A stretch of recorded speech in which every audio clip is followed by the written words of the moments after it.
Good afternoon. How's everybody today? Got my assistant here who's running around like a nut. What am I doing today? Well, I'm trying to fix my Strimmer. What's wrong with it, you may ask? Well, it's got a leak from the float chamber. So, what do? Took the float chamber off.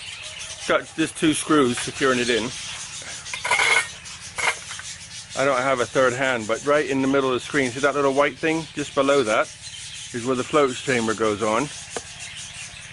Just here. Just there is where the float chamber goes, and you can see a little jet, which allows the fluid to go in to the float chamber. So what do you expect to find inside the float chamber? A float.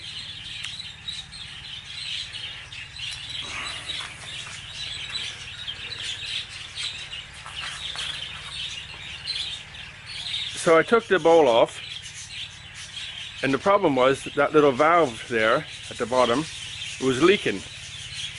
So petrol, gas, goes from the tank through all the carburetor to the float chamber, fills the float chamber up.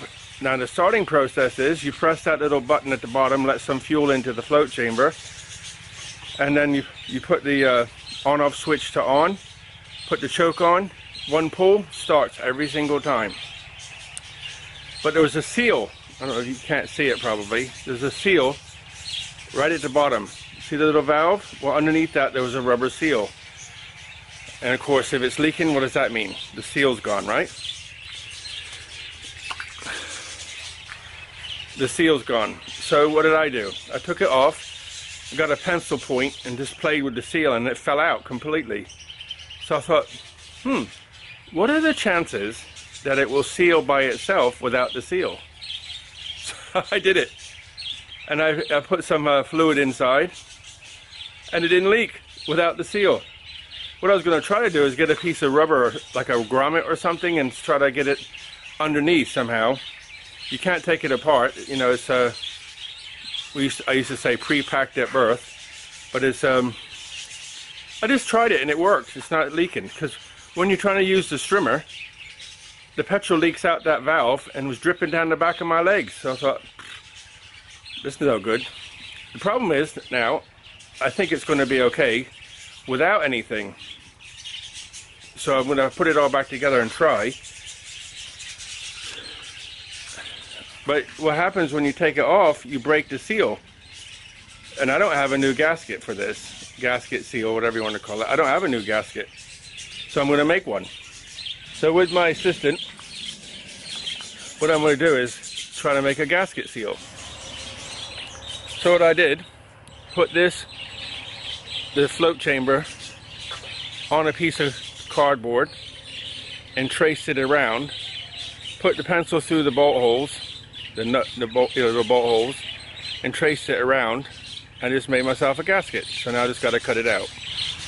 So with a razor blade, I just cut the center out, and now with a pair of scissors I'm going to cut the outside part. Okay, one gasket. Well, you guys, when you poke a hole with a boat skull, make sure you cut the extra little pieces of paper off the back so it stays flat, because when you put it back in and tighten it all up, you don't want it to have it standing off so that it can't sit, the whole thing doesn't sit flush, because then you'll have a leak from where the gasket goes. I don't have gasket sealer, so I thought about using you can either keep it like this or don't use anything, but I thought I'd put a little bit of Vaseline on it just to help it everything slide together nicely. What do you think? Or just leave it bare? Maybe I'll just leave it bare. Well, I'm going to put it all back together now.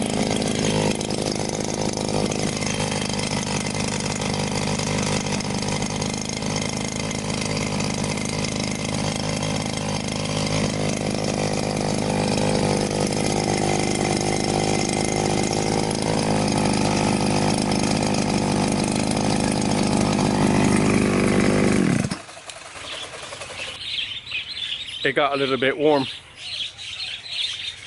Whew. But as you can see, it's working. Hands up, I had to take the float chamber back off because traditionally float chambers, or the float is attached to like a lever, which is attached to the main jet, they call it. But this one is sitting in the bowl, floating around by itself on like a little shaft. So it can go up one way or it goes up the other way. So, you know, if you take it off gently and remember everything, you can usually put it back on in the same way. But I couldn't remember.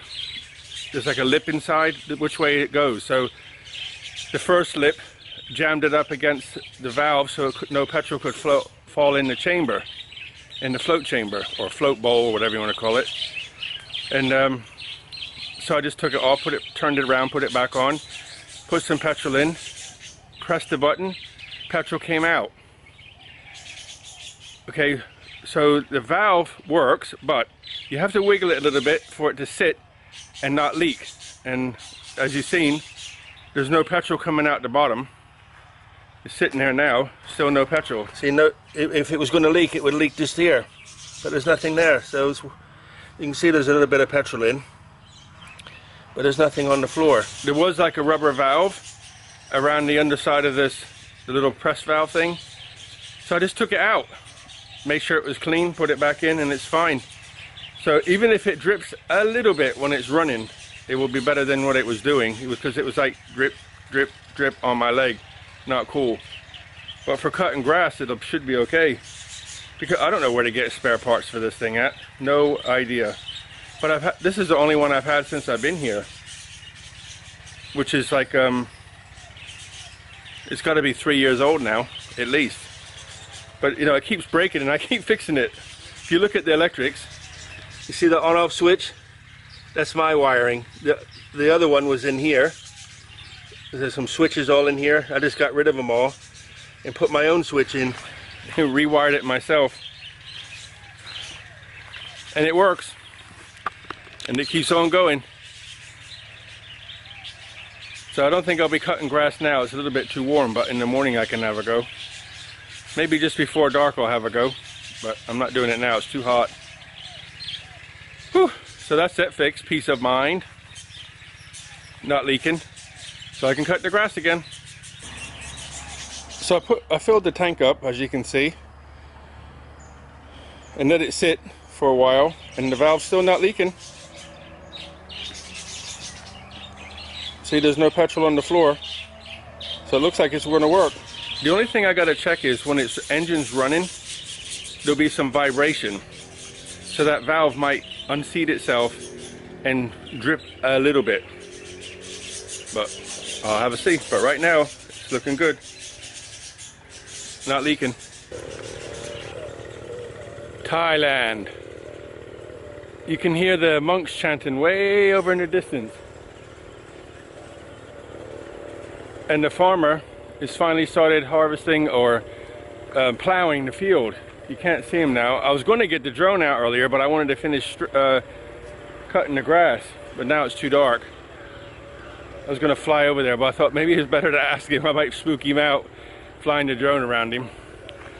But I used the strimmer and it worked. I cut the whole back garden and all the way down the road here. You know where you can't see, it's too dark now. It's not that dark actually.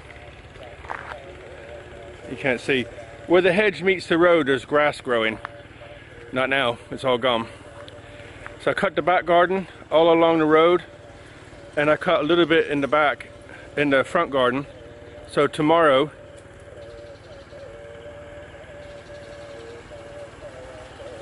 you can hear the monks chanting over there and the farmer here clearly now, no road traffic.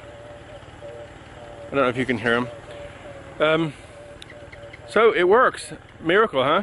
I took the bowl off, took the seal out, and it's, you know, while I was walking on the road, I was standing still to see if it would drip on the floor, and it wasn't. So miracle. Put my new gasket on. I just had to flip the float, and it works. Cool, huh? I watered the shade garden a little bit, the orchids and everything. Whew. Now I can go have a shower and sit down. You have a window from about 3:34 while it starts to cool down, to get some work done, or in the early morning you do it. So if you do it in the early morning, I tend to work too long and get too hot. If I do it at night, I do it too long and get eaten by mosquitoes. So I'm gonna go in and have a shower and have something to eat. Thanks for being here, guys. Appreciate it, appreciate it. Buckets of blessings, rivers of peace, joy, and kindness, and buckets of health. And look after yourselves. See you in the morning. All the best, guys. Good night.